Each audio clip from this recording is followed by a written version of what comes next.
First web degree, அதான் இணையதளத்திலே நம்ம பட்டப்படி படிக்கலாம். வெப் டிகிரி,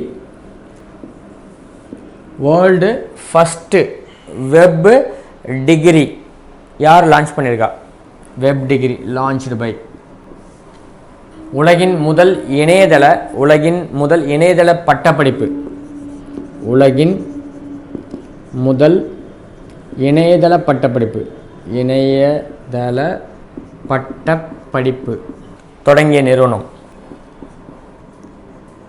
எது சொல்லுங்க? உலகின் முதல் வெப் டிகிரி லான்ச்சு, உலகின் முதல் இணையதள பட்டப்படிப்பை தொடங்கிய நிறுவனம் எது அப்படின்னா ஐஐடி மெட்ராஸ்.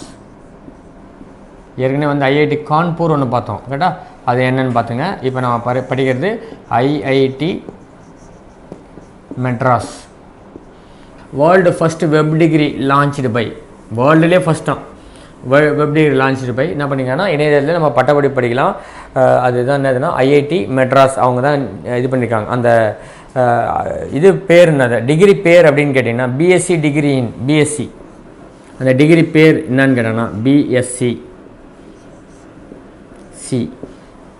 தான். Degree in programming in data science, பிஎஸ்சின்னு போட்டு டிகிரி இன், இப்போ பிஎஸ்சி மேக்ஸு பிஎஸ்சி ஃபிசிக்ஸ் அப்படின்றீங்கள, அது மாதிரி BSc degree in programming and data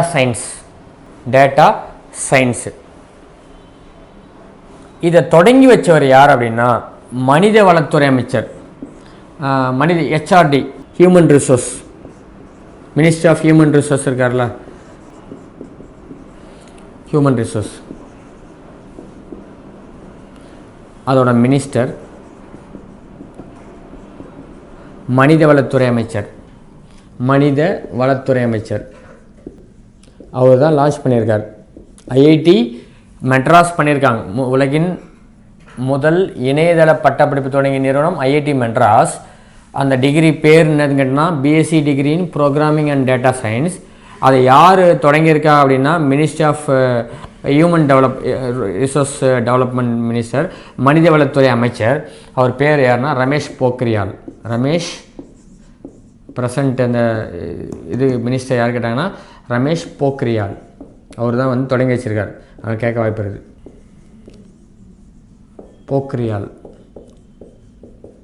so India's first web degree launched. உலகின் முதல் இணையதள படிப்பு தொடங்கிய நிறுவனம் எதுனா ஐஐடி மெட்ராஸ். என்ன டிகிரி அப்படின்னா பிஎஸ்சி அது டிகிரி. அது என்ன டிகிரினா BSc degree in programming and data science. இதை தொடங்கியவர் யாருன்னா, இதை லான்ச் பண்ணவர் யார் அப்படின்னா மனித வளத்துறை அமைச்சர் ரமேஷ் போக்ரியால். போன வருஷம் ஒரு மாநிலத்தில் அந்த வெட்டுக்கிளிகள்லாம் போயிட்டு அந்த பயிர்கள்லாம் இது பண்ணிச்சு பார்த்தீங்களா, ஞாபகம் இருக்கா?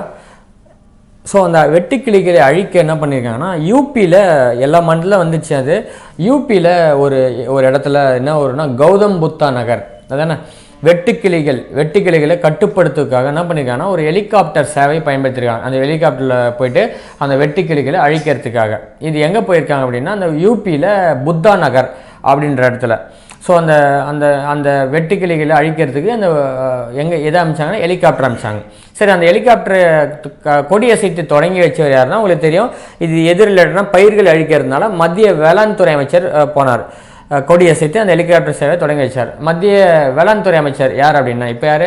நரேந்திர சிங் தோமர். அதாவது உத்தரப்பிரதேசத்தில் வெட்டுக்கிளிகளை கட்டுப்படுத்துக்காக ஒரு ஹெலிகாப்டர் சேவையை மத்திய வேளாண் துறை அமைச்சர் நரேந்திர சிங் தோமர், மத்திய வேளாண் துறை அமைச்சர் நரேந்திர சிங் தோமர் கொடியசைத்து தொடங்கி வச்சார். அந்த கொடியசைத்து தொடங்கி வச்சார்ல, அந்த ஹெலிகாப்டரோட பேர் என்ன அப்படின்னு கூட கேட்க வாய்ப்பு இருக்குது. வெட்டுக்கிளிகளை கட்டுப்படுத்த, இங்கிலீஷில் அப்புறமா எழுதுறேன், வெட்டுக்கிளிகளை கட்டுப்படுத்த ஹெலிகாப்டர் சேவையை உத்தரப்பிரதேசத்தின் கௌதம் புத்தா நகர் மத்திய வேளாண் துறை அமைச்சர், மத்திய பிரதேசம் கிடையாது, மத்திய அப்படின்னா சென்ட்ரல் கவர்மெண்ட், மத்திய வேளாண் துறை அமைச்சர், மத்திய பிரதேசம் கிடையாது, மத்திய வேளாண் துறை அமைச்சர் நரேந்திர சிங் தோமர் அவங்களால கொடியசைத்து தொடங்கியிருக்காங்க. கொடியசைத்து தொடங்கி வைக்கப்பட்டது. அந்த ஹெலிகாப்டரோட பேர் பெல் 206 B3 பி இங்கேயும் பி இருப்பாங்க. பெல் 206 B3 அப்படின்ற ஹெலிகாப்டர் சேவை அந்த வெட்டுக்கிளிகளை கட்டுப்படுத்த அந்த உத்தரப்பிரதேச மாநிலம் கௌதம் புத்தா நகரில் அனுப்பப்பட்டது. கேட்டால் யார் அதை கொடியை சேர்த்து தொடங்கி வச்சாங்கன்னா மத்திய வேளாண் துறை அமைச்சர் நரேந்திர சிங் தோமர் அவர்களால் தொடங்கி வைக்கப்பட்டது. என்ன ஹெலிகாப்டர் பேர்னா பெல் 206 B3. கேட்டா இந்தியாவுடைய சமீபத்தில் நியமிக்கப்பட்ட சொலிசிட்டர் ஜெனரல், தமிழ் அதுதான் சொலிசிட்டர் ஜெனரல் யார் அப்படின்னா, இவர் பார்த்திங்கன்னா ஏற்கனவே நம்மக்கிட்ட இருக்கிறவரும் சொலிசிட்டர் ஜெனரலும் இவர் தான். இவருடைய பதவியை நீட்டிச்சிருக்காங்க, வேறு ஒன்றும் இல்லை, 3 வருஷத்துக்கு நீட்டிச்சிருக்காங்க. இப்போ ப்ரெசண்ட்டும் அவர் தான், நீட்டிச்சவரும் அவர் தான். அவரோட பதவி காலத்தை தான் நீட்டிச்சிருக்காங்க, 3 இயர்ஸ்க்கு நீட்டிச்சிருக்காங்க. அவர் பேர் துஷார்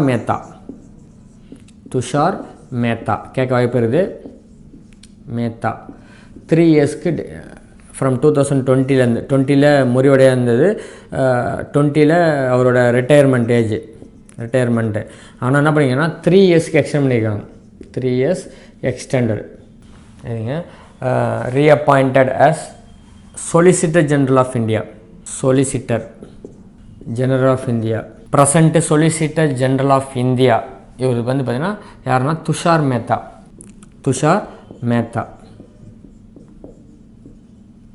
3 இயர்ஸ் எக்ஸ்டெண்ட் பண்ணியிருக்காங்க.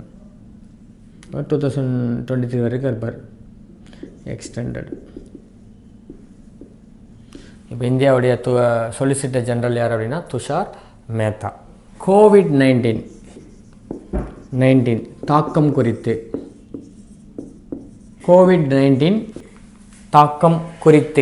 ஆய்வு செய்ய தேசிய மனித உரிமை ஆணையம்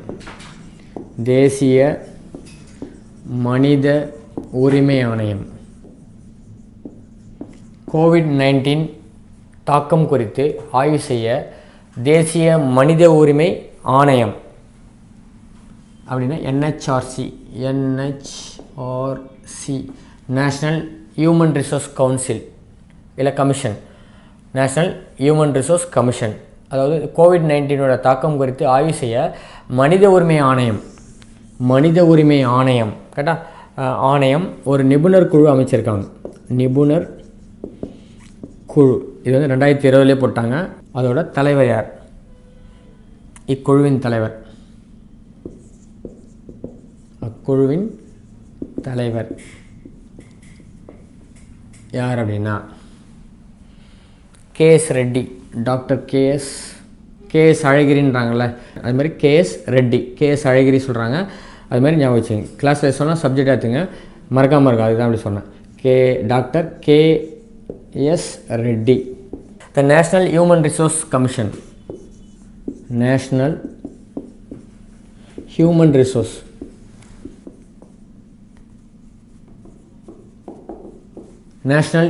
resource commission setup and 11 member committee. இது எத்தனை மெம்பர் கமிட்டி அப்படின்னா, மனித உரிமை ஆணையம் ஒரு குழு அமைச்சிருக்காங்கன்னா 11 பேர் அடங்கிய குழு. COVID-19 எத்தனை பேர் அடங்கிய குழு? 11 பேர் அடங்கிய குழுக்கு தலைவர் தான் யாருன்னா ரெட்டி. கேட்டா national human resource commission setup and 11 member committee.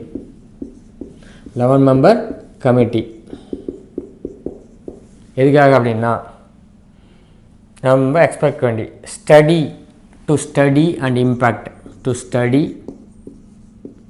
And impact of COVID-19.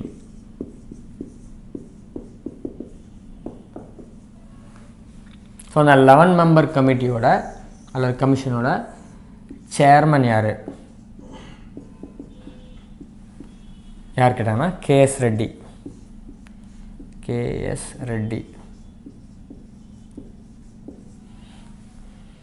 HRD அல்லது human resource NHRC setup and 11 member கமிட்டியோட தலைவர் யாருன்னா KS ரெட்டி. சமீபத்தில் இந்தியாவுடைய ஃபஸ்ட்டு தேன் பரிசோதனை ஆய்வகம் எங்கே நிறுவப்பட்டலாம்? குஜராத்தில் ஆனந்த் டிஸ்ட்ரிக்டில் அதை தொடங்கி வச்சார் மத்திய வேளாண் துறை அமைச்சர் நரேந்திர சிங் தோமர். ரைட்டா? India's first honey testing laboratory, India's first honey testing laboratory எங்கே இருக்குன்னா இங்கே குஜராத்து ஆனந்த் டிஸ்ட்ரிக்ட், குஜராத்தில் ஆனந்த் டிஸ்ட்ரிக்டில் 200 ரூபாய்க்கு ஒரு இது வாங்கினா இவ்வளோ பெரிய பாட்டில் கொடுக்குறான் ஃபுல்லாக தேன். அது உண்மையான தேனா அது? ஸோ தேன் பரிசோதனை ஆய்வகம் எங்கே இருக்குன்னா குஜராத்தில் ஆனந்த் டிஸ்ட்ரிக்டில் ரீசெண்டாக வந்து போட்டிருக்காங்க. ரீசெண்டானா 2020. சரி, கேலோ இந்தியா அப்படின்னா விளையாடு இந்தியான்னு நினைக்கிறேன். கேலோ இந்தியாவோட 4th எடிஷன். இந்த கேலோ இந்தியாவுடைய 4th எடிஷன் வந்து எப்போ நடக்க போகுது அப்படின்னா 2021 நடக்க போகுது. கேலோ இந்தியா இளைஞர் விளையாட்டுகளோட 4வது பதிப்பு எப்போ நடக்க போகுது? 2021. எங்கே நடக்க போகுது அப்படின்னா ஹரியானா. இதான் மெயின், ஹரியானா. கேலோ இந்தியாவின் அப்படின்னா விளையாடு இந்தியான்னு நினைக்கிறேன் தமிழில். ஓகே, கேலோ இந்தியாவின் 4வது பதிப்பு. இப்போ தான் 4th எடிஷன் வருது. 4வது பதிப்பு ஹரியானாவில் நடக்க போகுது. ஹரியானா கேலோ இந்தியாவோட 4வது பதிப்பு நடக்க போகுது. கேட்டால் சரி, எந்த இடத்துல நடந்தது? சப்போஸ் நடந்தவன கொஸ்டின் கேட்டாங்கன்னா எங்கே நடந்ததுன்னா ஹரியானா. கேலோ இந்தியா ஏன்னா விளையாடும் போது ஹரிபரியாக விளையாடணும்ல, அதனால் ஹரி அப்படின்னு வச்சுங்க. கேலோ இந்தியாவுடைய 4வது பதிப்பு எங்கே நடக்க போகுதுன்னா ஹரியானா மாநிலத்தில். தாதா சாஹேப் அடுத்த பாயிண்ட்டு பால்கே அவார்டு 2020 யார் வாங்கியிருக்கா அப்படின்னா கெசாங் KEZANG கெசாங் தாங்டாங் THONG அவர் வாங்கியிருக்கார். தாதா சாஹேப் பால்கே அவார்டு 2020 வாங்கியவர் யார் அப்படின்னா கெசாங் தாங். இவர் எங்கே இருக்காங்க அப்படின்னா எதுக்காக வாங்கியிருக்காங்கன்னா இவர் எந்த மாநிலம் அப்படின்னா அருணாச்சல் பிரதேஷ். கெசாங் தாங்டாங் அப்படியே தமிழ் எதுங்க? தாதா சாஹேப் பால்கே அவார்டு 2020 பெற்றவர் கெசாங் தாங்டாங். தாதா சாஹேப் பால்கே விருது 2020 பெற்றவர் என்ன? கெசாங் தாங்டாங். இது எதுக்காக கொடுத்துருக்காங்க அப்படின்னா டாக்குமெண்ட்ரி ஃபிலிமு அதை டைரக்ட் பண்ணியிருக்காரு. ஸோ அந்த டாக்குமெண்ட்ரி ஃபிலிம் பேர் என்னதுன்னா சி லூப்போ லூப்போ சி லோப்போ டாக்குமெண்ட்ரி ஃபிலிம் இது பண்ணியிருக்காங்க. கெசாங் டாங் அப்படின்ற அவர் அருணாச்சல் பிரதேசத்தை சேர்ந்தவர். ஒரு டாக்குமெண்ட்ரி ஃபிலிமை இது பண்ணியிருக்காங்க. அந்த டாக்குமெண்ட்ரி ஃபிலிம் நேம் என்னன்னு கேட்டாங்கன்னா சி லூப்போ. சி அப்படின்னா ஹனி, CHI சி அப்படின்னா என்னத்தனா அந்த அருணாச்சல் பிரதேஷ். சீனா என்னத்தனா அணினா தேன். லூப்போ அப்படின்னா ஹண்டர். அந்த அணியை இது பண்ணுறாங்க பார்த்தீங்கன்னா ஹண்டர் அப்படின்ற ஒரு டாக்குமெண்ட்ரி ஃபிலிமை பண்ணியிருக்காங்க. ஹண்டர் டாக்குமெண்ட்ரி ஃபிலிம் டைரக்ட் பண்ணியிருக்காங்க. அந்த டாக்குமெண்ட்ரி ஃபிலிம் கேட்டாங்கன்னா சி லூப்பு. தாதா சாஹேப் பால்கே விருது 2020 பெற்றவர் கெசாங் டாங்டாங். இவர் வந்து பார்த்திங்கன்னா டாக்குமெண்ட்ரி ஃபிலிமை டைரக்ட் பண்ணியிருக்காங்க. அந்த நேம் வந்து தமிழே இருக்குங்க சி லூப்போ கேட்டா. சீனா தேன், சி அப்படின்னா தேன், லூப்போ அப்படின்னா அந்த தேனை வேட்டையாடுறவங்க.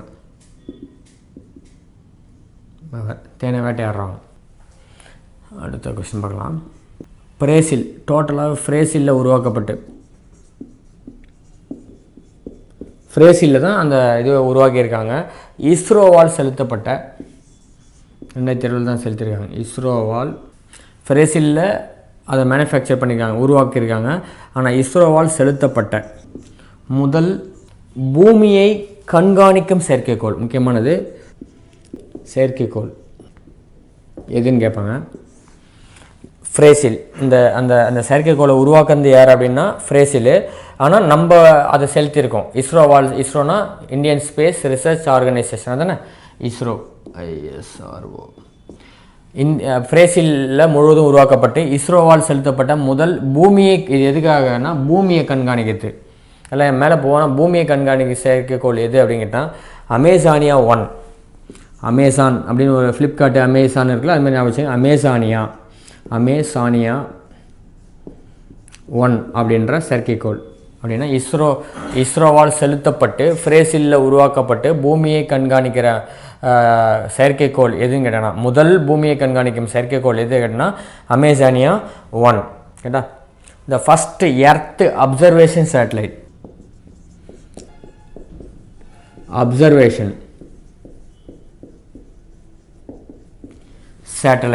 First observation satellite. The first observation satellite produced in Brazil and launched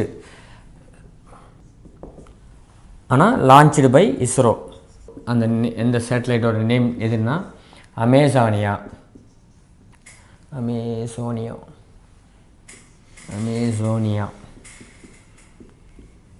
1. Amesania 1, the first Earth observation satellite produced in Brazil but launched by ISRO. யார் அப்படின்னா எந்த சேட்டலைட் அப்படின்னா அமேசானியா 1. அனாசிஸ் 1 அப்படின்ற ஒரு செயற்கைக்கோளை வெளியிட்டாங்க. யார்? அனாசிஸ் 1 இல்லை 2. அமேசானியா 1 தான் 1, இது 2. அனாசிஸ் 1 என்ற செயற்கைக்கோளை ஏவிய நாடு எது? சவுத் கொரியா, தென்கொரியா. இது எதுக்காக அப்படின்னா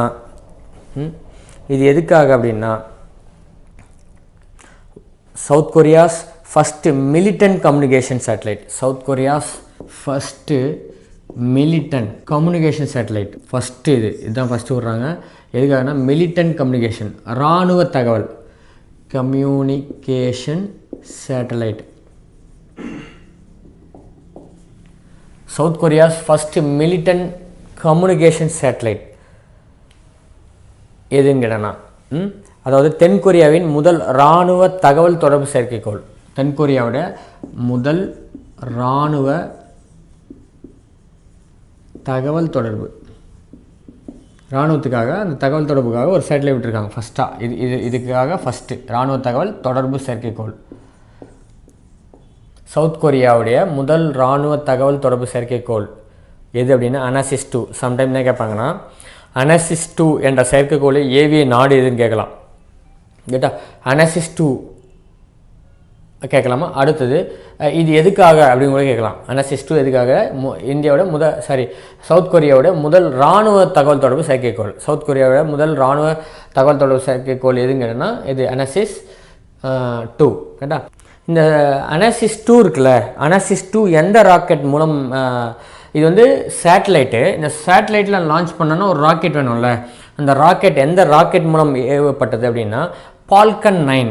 இந்த இது இருக்குல்ல அனாசிஸ் 2 என்ற செயற்கைக்கோள். இது வந்து சேட்டலைட்னா இந்த வாகனம். ஆனால் இதை ஏற்றிட்டு போகிறது வேணும்ல, இங்கேருந்து ஏற்றிட்டு போகணும்ல, இது சேட்டலைட்டு, இது செயற்கைக்கோள். அதை ஏற்றிட்டு போகிற வாகனம் வேணும்ல, அந்த வாகனம் பேர் தான் என்னென்னா ஃபால்கன் 9 அப்படின்ற ராக்கெட் மூலம்.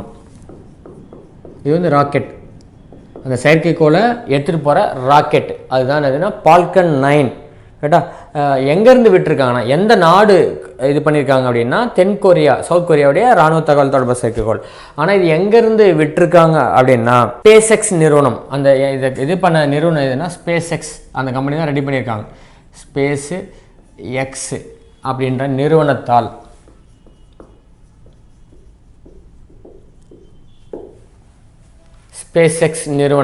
கேட்டா எந்த ராக்கெட் அனாசிஸ் 2 செயற்கைக்கோள் வந்து எதுக்காக அப்படின்னா இராணுவ தகவல் தொடர்பு செயற்கைக்கோள். எந்த நாடு இது பண்ணியிருக்காங்கன்னா தென்கொரியாவுடைய முதல் இராணுவ தகவல் செயற்கைக்கோள். ஆனால் இந்த தென்கொரியாவுடைய முதல் இராணுவ தகவல் தொடர்பு செயற்கைக்கோளான அனாசிஸ் 2 எந்த ராக்கெட் மூலம் ஏவப்பட்டது அப்படின்னா ஃபால்கன் 9. இந்த பால்கன் 9 எங்கேருந்து விட்டுருக்காங்கன்னா அமெரிக்காவுடைய ஃப்ளோரிடாவிலிருந்து அமெரிக்காஸ் அமெரிக்காவில் ஃப்ளோரிடா மாகாணம் சொல்லுவாங்க. ஃப்ளோரிடா மாகாணம் ப்ராவின்ஸ் PROVINC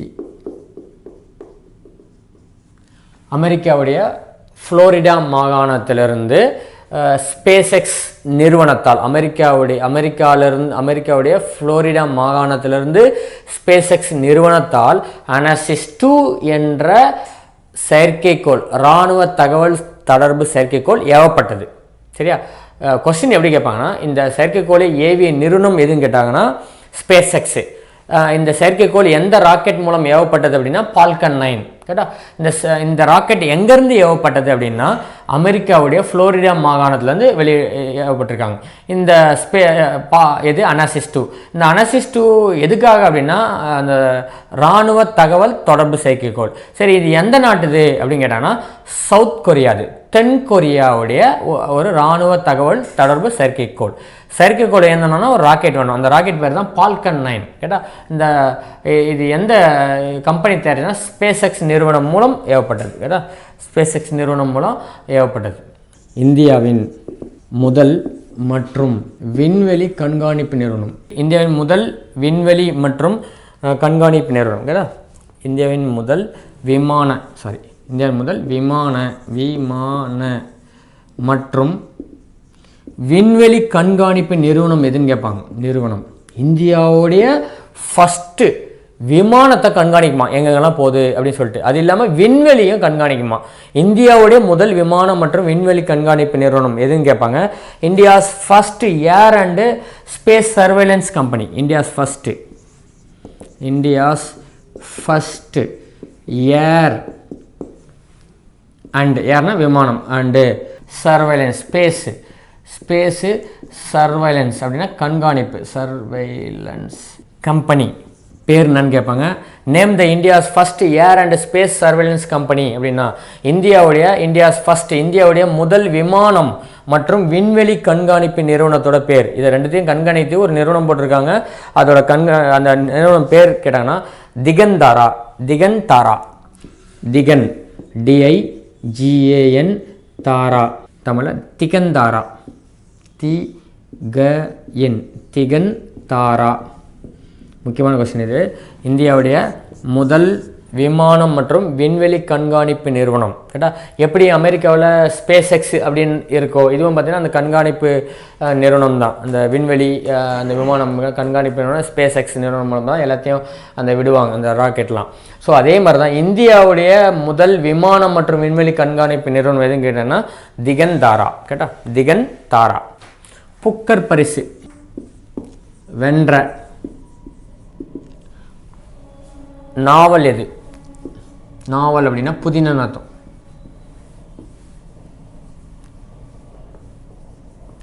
இங்கிலீஷில் நாவல். புக்கர் பரிசு அதாவது என்னதுன்னா சிறந்த இலக்கியங்களுக்காக இது கொடுப்பாங்க. இதெல்லாம் பார்ப்போம். புக்கர் பரிசு 2020 வென்ற நாவல் எது அப்படின்னு கேட்டாங்கன்னா சொல்லுங்கள், யாருன்னா ஞாபகம் இருக்குதா? Burnt sugar.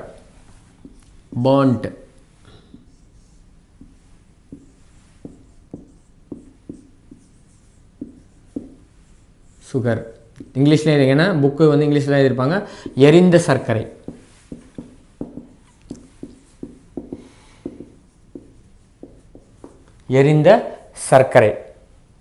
புக்கர் பரிசு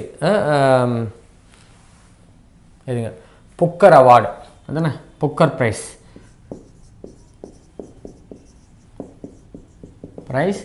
2020. இந்த நாவல் அப்படின்னா பர்ன்ட்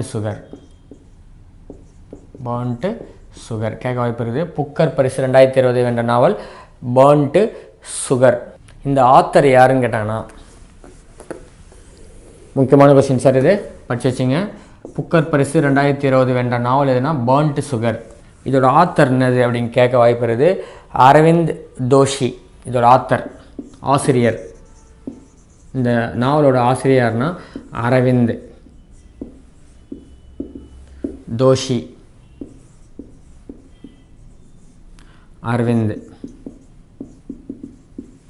ஜோஷி. புக்கர் பரிசு 2020 என்ற நாவல் பர்ன்ட் சுகர். இதோட ஆசிரியர்னா அரவிந்த் ஜோஷி. கேட்டா அரவிந்த் ஜோஷி. சரி, இந்த புக்கர் பரிசு வாங்கியிருக்காங்க. கேட்டா இந்த புக்கர் பரிசு வாங்கிய அந்த பர்ன்ட் சுகர் என்ன பண்ணியிருக்காங்கன்னா, இந்த நாவல் இந்த சேம் நாவல் என்ன பண்ணிங்கன்னா, இந்த பர்ன்ட் சுகர் இந்த சேம் நாவலை ரீபப்ளிஷ் பண்ணியிருக்காங்க. என்ன நேமில் அப்படின்னா இந்தியாவில் பண்ணியிருக்காங்க. அண்ட் ஒயிட் காட்டன் அப்படின்ற நேமில் திருப்பி ரீபப்ளிஷ் பண்ணியிருக்காங்க வேறு பேரில். ஒயிட் காட்டன் அப்படின்ற பேரில் ரீபப்ளிஷ் பண்ணியிருக்காங்க. Publish in India. Okay, Booker பரிசு 2020 வென்ற நாவல் எதுனா பர்ன்ட் சுகர். அதோட ஆசிரியர் அரவிந்த் ஜோஷி. அந்த அரவிந்த் ஜோஷி எழுதிய பர்ன்ட் சுகர் என்ற நாவல் ரீபப்ளிஷ் பண்ணி வேறு பேரில் இன்னொரு நாவலாக பேரில் டைட்டில் பண்ணி போட்டிருக்காங்க. அதுக்கு பேர் தான் ஒயிட் சுகர். கேட்டா தமிழ்நாட்டிலே முதன்முறையா ஆட்சி தமிழ் IAS அகாடமியில எல்லா புத்தகங்களையும் தமிழ்ல மொழிபெயர்த்து முறையா வழிகாட்டிய ஆட்சி தமிழ் IAS அகாடமிக்கு என்னோட நன்றிகளை தெரிவிச்சுக்கிறேன்.